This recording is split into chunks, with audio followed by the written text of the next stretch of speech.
Mengapa Panglima TNI menetapkan status siaga 1? Surat telegram dari Panglima TNI yang meminta anggotanya masuk ke dalam fase siaga 1 beredar luas di publik. TNI mengklaim bahwa keputusan ini diambil untuk merespon dinamika dunia internasional yang sedang berkembang.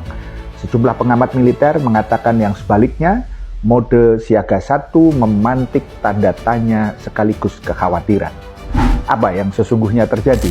Pertama, Panglima TNI Jenderal Agus Subianto mengungkapkan langkah siaga 1 bukan sesuatu yang luar biasa, melainkan bagian dari mekanisme standar untuk memastikan kesiapan personel serta peralatan tempur.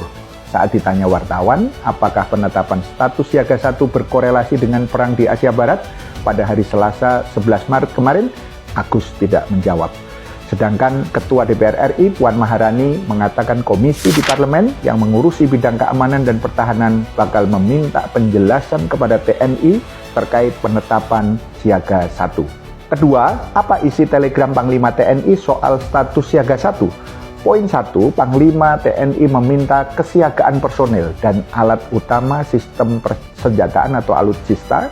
Para prajurit juga diperintahkan berpatroli di objek vital strategis serta sentra perekonomian, mencakup pelabuhan laut, stasiun kereta api, sampai terminal bus. Poin kedua, Angkatan Udara diperintahkan mendeteksi dini maupun mengadakan pengamatan di udara secara simultan selama 24 jam.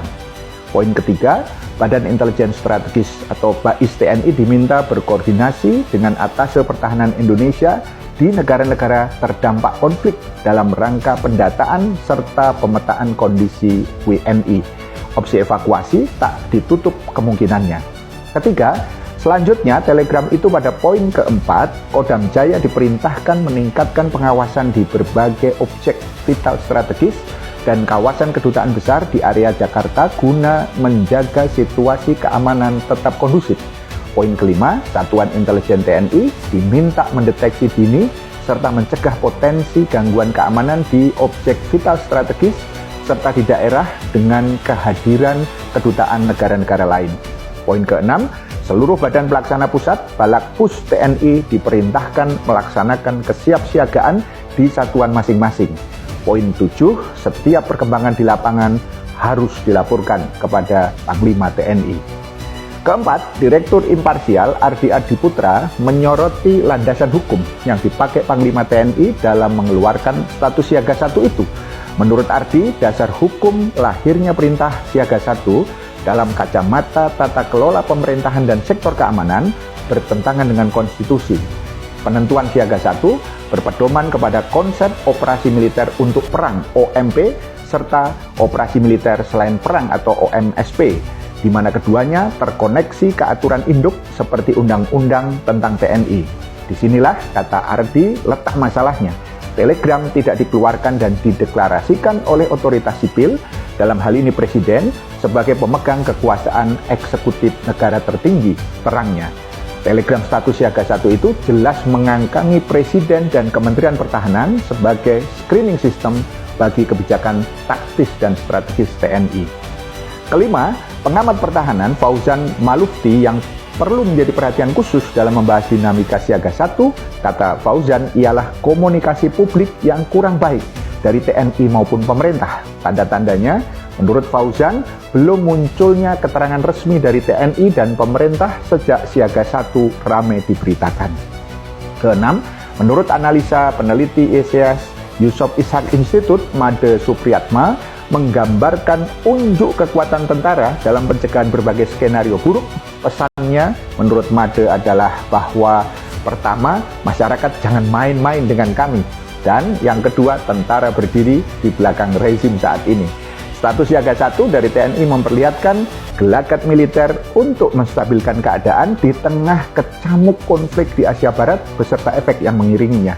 Jika harga minyak dunia terus naik, bahkan mencapai lebih dari $100 per barel atau lebih, Indonesia bakal keteteran imbuhnya.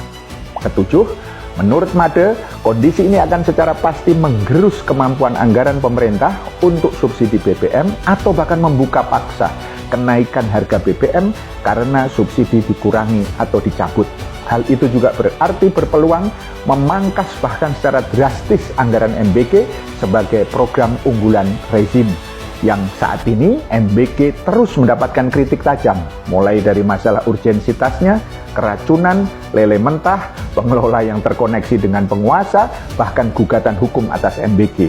Tidak hanya sekedar MBG, publik juga dianggap memendam kekecewaan dengan serangkaian kebijakan pemerintah pusat lainnya, mulai dari keputusan untuk bergabung dengan apa yang disebut dengan Dewan Perdamaian atau BOP yang digagas Trump, perjanjian dagang Indonesia-Amerika ART yang dianggap merugikan, kegagalan menghalau pelemahan rupiah, hingga kesusahan-kesusahan di lingkungan domestik semacam seretnya pendapatan. Supaya tidak melebar kemana-mana, militer dibenturkan masuk ke ruang-ruang sipil demi mengantisipasi gejolak massa yang lebih masif, perang Made. Di tataran praktis, merujuk apa yang disampaikan oleh Made, dampak yang akan mungkin terasa dari penetapan siaga 1 ini adalah pembatasan kebebasan sipil. Pertanyaannya adalah, apakah itu yang sedang dipikirkan oleh Presiden? Paham sampai di sini? Salam melek politik.